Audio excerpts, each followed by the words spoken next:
We're going to have to double the size of the industrial plant as the Chinese system and the German system both fall offline. But that's an opportunity.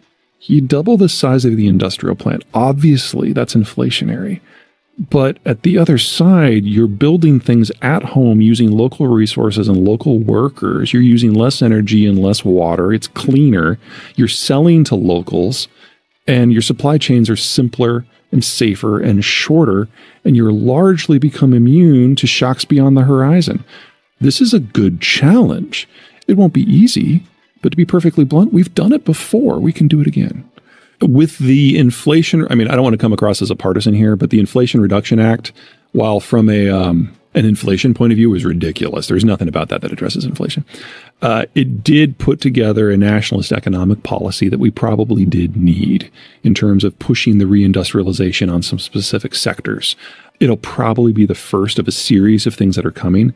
And a lot of this stuff is not particularly complicated. So take the medication issue.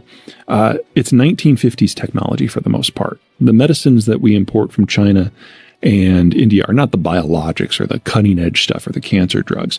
They're the day-to-day maintenance things that a lot of us use. And it is not particularly expensive or time consuming to build out the capacity here. It's basic chemistry. But there has not been an economic incentive to do it yet. So you get one act of Congress and splash a little cash on it, and it might cost us 8 cents for a pill instead of 4 cents. But, we can argue whether or not that is worth the price.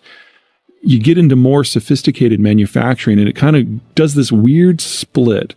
So the United States is a world leader at the very high end, whether it's semiconductors or vehicles or machinery or software.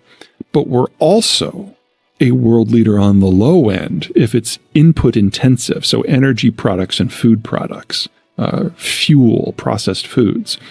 Our problem is in the middle, places where it's not the natural bounty of North America that helps us out, and it's not the ingenuity and the skill of the American workforce that helps us out. The stuff in the middle.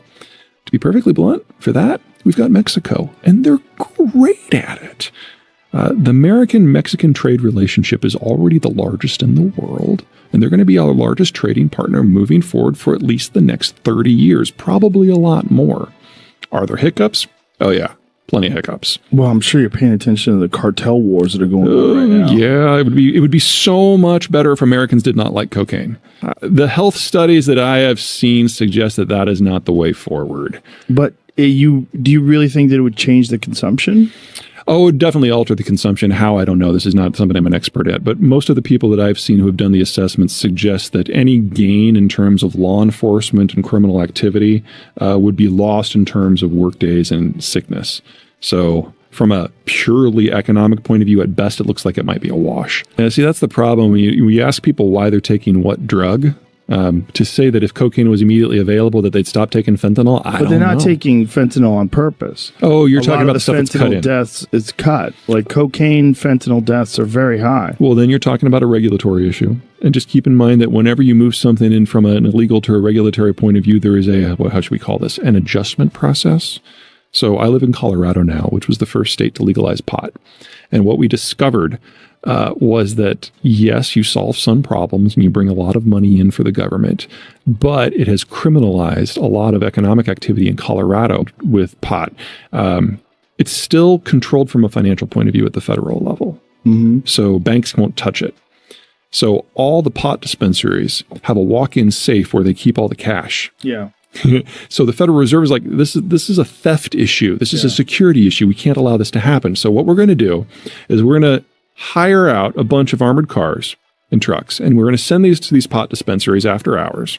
And with armored guards, we're going to come in and we're going to take all your cash. We're going to spray a lot of Febreze on it. We're going to take it back to the Federal Reserve building. We're going to count it and give you a digital deposit.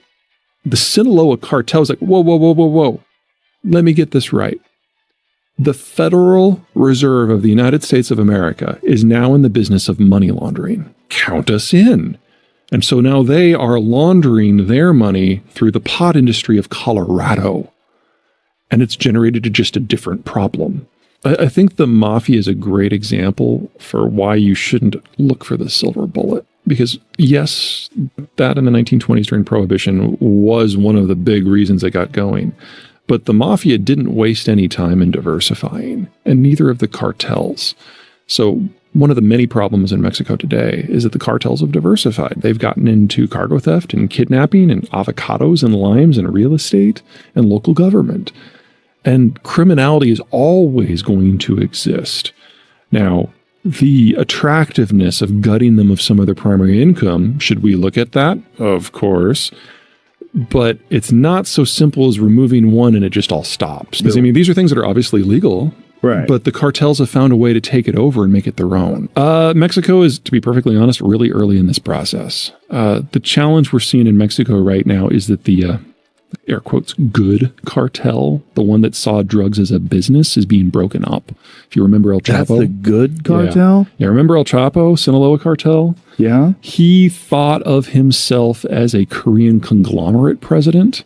So it's like, we smuggle drugs. That's our business. You don't mess with things that mess with the business. So you don't trip the old lady. You don't steal her purse. You don't shoot at the cops. These are people who live where we operate. We want them to be on our side. So maybe even throw a party every once in a while. You focus on the business. We got El Chapo. We removed him from circulation. The guy who died or got captured yesterday was his son, one of the Los Chapitos. And his cartel, as a result, is fracturing because his leadership's gone.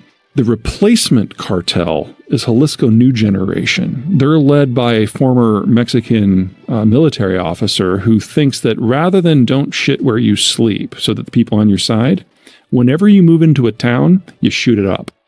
You do kick over the old lady. You do take her purse. You make the people scared of you. That's the point of this.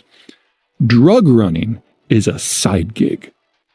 We are here to be powerful. And drug running is just one of the ways we make that happen.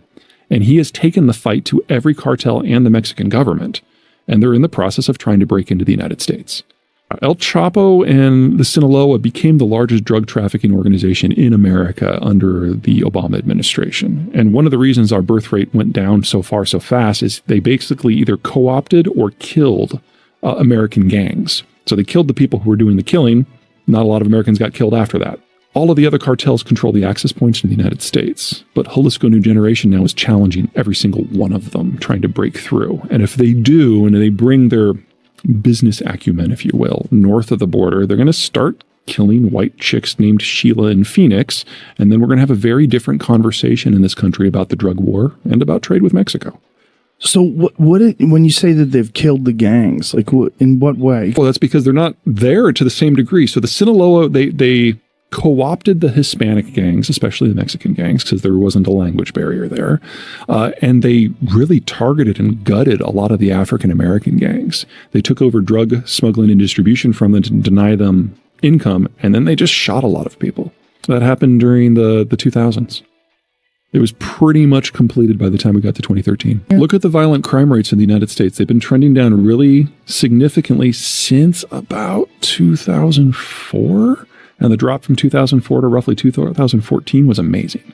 That's largely Sinaloa. He was captured in 2019, and they weren't able to get him out of town fast enough. So all of his homies basically got together with assault weapons and descended upon the police units that did it, and they were forced to let the guy go.